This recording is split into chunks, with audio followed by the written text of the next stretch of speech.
Salutations, respected viewers. This is George from Ireland. So I'm now going to debate. This House believes that reparations should be paid for colonialism. Right, so I'll begin as a proposition. Madam Chair, ladies and gentlemen, the motion before the House is this House believes that reparations should be paid for colonialism. And there are going to be four major reasons for this. First of all, colonialism was very bad. Second of all, the repercussions of it are felt to this very day. Third of all, there is a legal and moral precedent, well, there are plenty of them, for reparations to be paid. And lastly, because it's the only way to heal the wounds and move forward. So let me set out our model. We're looking here at the British Empire, because this subject is so vast, we can't look into every empire that's ever existed. I'm a citizen of the United Kingdom, and therefore it's right that we should address principally this issue. On another night, we'd have time to debate the Ottoman Empire or the Mughal Empire or something like that. But the British Empire is well within living memory and to some extent still exists in various crown dependencies like Gibraltar or the Falkland Islands. So why was it so bad? Well, it was grounded on racism. That was it, that we have this God-given right to invade wherever it is, to despoil the land of its mineral resources, to seize the fertile land, to subjugate the populace, to bend them to our will. It was based on the notion that might is right. Looking back to the Old Testament, British Israelism, we can the Canaanites must be driven out and all the rest of it. So there is no such thing as good colonialism. The other side will no doubt point to a few positive spin-offs, but these corollaries were just incidental. It is inherently violent and exploitative. Colonialism is always wrong, is inevitably a crime.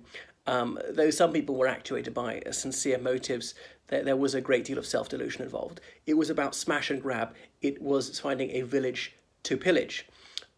So all this plunder is a dreadful thing. And you can see the wealth of the United Kingdom, per capita, one of the richest countries on the planet, especially if you include the microstates such as Monaco. And where does all this wealth come from? It mainly comes from the wealth of other lands that was robbed in days of yore. These were illegal occupations. They were against the will of the people. The moment people were free to choose, they chose freedom and they plumped for independence. The United Nations since the 1950s has been denouncing colonialism. It is illegal under international law, and it persisted after that was declared to be the case. So people must be allowed to determine their own future and not be overmastered by those of another race and civilization who express scorn for the indigenous people.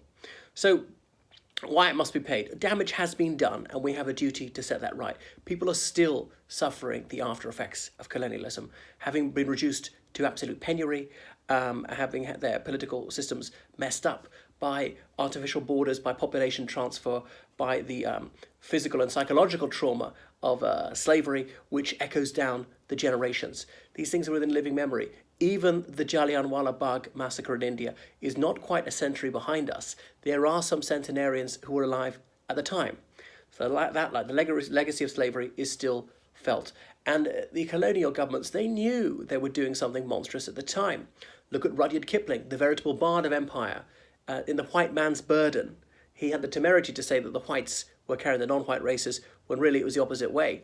We know who was dining off whom. He talked about the hate of those ye guard. So recognizing that the subject peoples absolutely abominated those who lorded over them with the whip and the sword.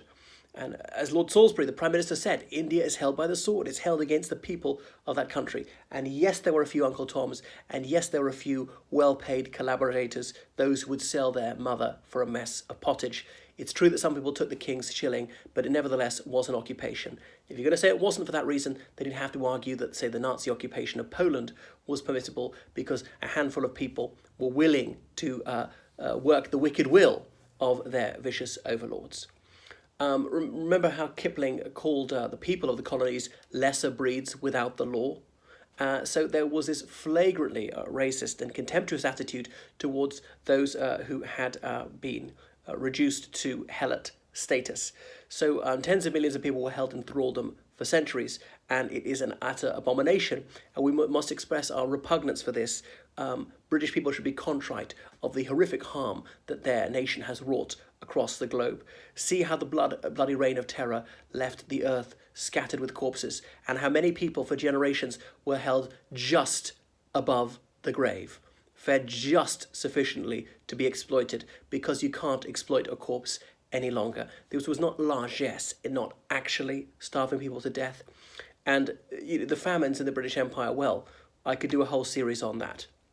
But you notice how in a democracy famine never occurs, because the people's welfare is put first by the government rather than those who prioritise fat profits for foreign speculators.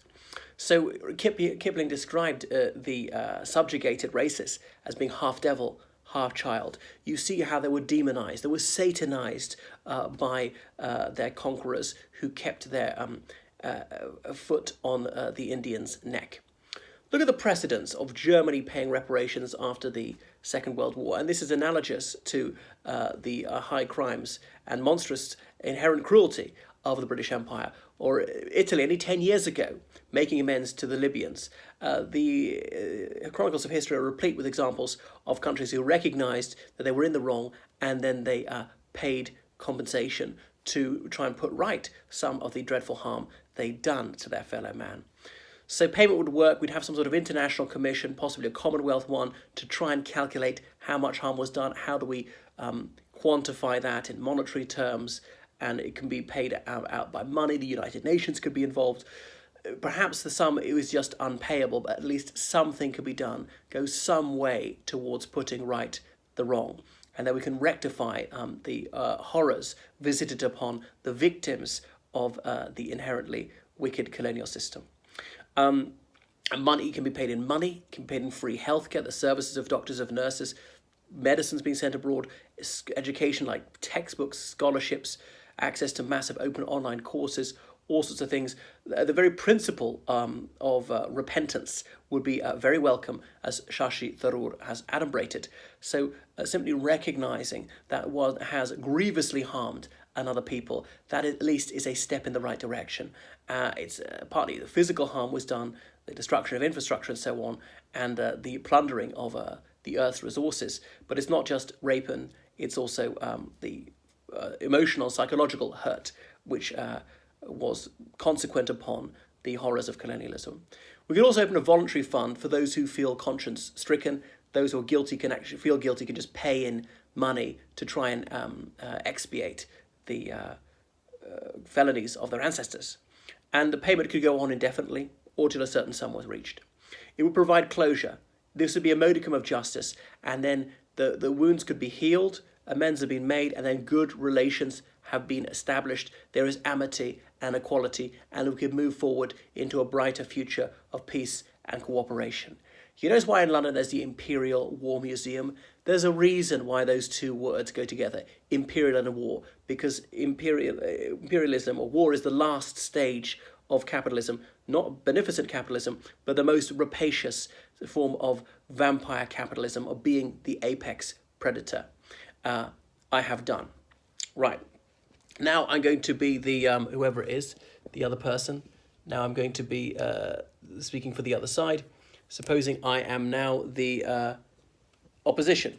So, ladies and gentlemen of the House, Mr. Chairman, this is not justified for various reasons. Obviously, British colonialism was certainly not the first, or certainly not unique as an empire, because the empire did some good, because it was supported by many of the indigenous people, and because it is unworkable and it's unjust, and it won't do any good at all. So, imperialism is as old as recorded history. 5,000 years ago, some countries gained control of others. It also begs the question, what's a country? What's an empire? For the other side, if you call it colonialism, it is wicked. If you call it a nation state, it's not. There have been multiple tyrants who have governed nation states, and any offence against humanity, no matter how grievous or no matter on how enormous a scale, is immediately forgiven, so long as you call yourself anti-imperialist. It is absurdity. It's just simply forgetting morality. This is illogical, unworkable, unnecessary, not legally or morally required, and indeed repugnant to the conscience of any right-thinking person. So, since ancient Babylonia, there has been colonialism, and we don't make moral judgments about that, about things which were millennia ago. And so it's trying to impose modern day standards on things a long time ago. You notice how the British Empire is singled out for execration, which is flagrantly racist. You see the blatant double standards. Take the example of India, which is ruled by the Mughal emperors, as in of Mongol stock, but we don't hear much breast beating about that. Colonialism was obviously nothing new in India, and India had conquered her neighbours for a while, Afghanistan. So there were vassal states around her, briefly Sri Lanka or Nepal. And frontiers are man-made. They are not eternal. They are flexible. Nations or polities, they change through time. Their frontiers are not fixed. They're forever in flux. The notion of the sacred nation or the sovereignty is always there, is absolutely for the birds. It's a flagrant absurdity. So colonialism was voluntary. Sovereignty did not reside amongst the common people. This was a pre-democratic era, and sovereignty was in the hands of the land-holding class, the baronial class. Chiefs, kings, call them what you will, they signed treaties, they agreed to merge their sovereignty without a British Empire. How was the United Kingdom created? How was England itself created? All by the very same process. It is preposterous to think that ordinary people were allowed to vote many centuries ago. Take the example of Botswana, where Tswana chiefs travelled to London and requested accession to the British Empire. Or in India, the princely states like Cooch Behar, they applied for membership of the British Empire, and on and on and on. And yes, there was sometimes conquest, but India herself was created by conquest. The modern Republic of India was created in the self-same way, such as with the suppression of the independent state of Hyderabad, with many attendant massacres. But nobody talks about those now. It's flagrantly racist to execrate the British alone when crimes on a much huger scale have been committed by the very people who are now demanding that cash be stumped up. And yes, there was suffering. Often what you're doing is you're criticising previous centuries, the way things were done, whether it be in a colony or not a colony. Famines occurred. These are natural disasters. There was famine relief, there was railways, there were all sorts of scientific methods of agriculture that helped reduce the incidence of this. I think we forget just how commonplace malnutrition was previously, until the 20th century. That was the norm, not the exception. So there were legislative councils in British colonies from the 18th century. And it's true that only wealthy men were allowed to vote. Most people were illiterate. But it advanced. That was parliamentary government. And stopped pretending that anywhere was democratic until the late 19th century. So many people, particularly in India, voluntarily and zealously helped the empire. So they were positively happy to belong to it. It's true by the 1930s, people were growing restive. So the fag end of the British Empire, that was a different story. So there were myriad benefits of colonialism. It was an enormous boon to the subjects of the empire in terms of advancing healthcare, advancing women's rights, introducing more modern education, telling people about the scientific breakthroughs and bringing the latest technology, defending the country, helping commerce, trading with faraway lands, and improving technology in terms of railways, telegraphs, so forth, bringing an end to people being held in thraldom, which never would have happened if it were not for the British Raj. So, and a legal system which is there to this day, so you can't say that it was unjust when the very system of justice is founded on English law. And they say that imitation is flattery. Well, this is high praise indeed. So look at this legal principle of equity. Equity will not assist a volunteer, and the colonies were volunteers. They chose to be part of the empire, and when it was clear the majority wished to regain their autonomy, that was facilitated in short order. The United Kingdom could have fought tooth and nail to retain control of India. At that self-same moment, the Dutch were battling in Indonesia. The French were fighting in Vietnam, as they were to later fight in Algeria, and the Portuguese were to fight in her African colonies. The British didn't do that. As soon as it was patent that most Indians wished to become independent again, their wish was granted. So there was no demand for reparations before now. Just think, Her Britannic Majesty, she's visited India several times. First time in 1962. Not a word was breathed about paying an anna of compensation back then. But all of a sudden it's become a problem. Well, this is just for domestic Indian consumption. It's just to start a hair in Indian politics and gain some sort of electoral advantage. But how far back do we go? 50 years? 500 years? 5,000 years? Why not back to the very dawn of recorded history? You see how illogical it is, how unfair it is, how this really has not been thought through or worked out. And also, it's flagrantly unjust that the British alone are to be picked upon and subjected to such contumely. Anyway, it is over. Move forward. Turn the page. The German reparations were forgiven by Western countries only a few years after the Second World War, and Italian reparations to Libya were simply a legalised bribe to gain more commercial access. The Republic of Ireland, we were part of the United Kingdom in 1921. We were enthusiastic colonialists, volunteering for the British Army, the Royal Navy, the Indian Civil Service, and so forth, providing provincial governors. So should we pay too, or not? That hasn't been answered. So the poor in the United Kingdom would then have to subsidise the affluent in former colonies such as Pakistan, where we know that such compensation money would be creamed off by the corrupt plutocrats.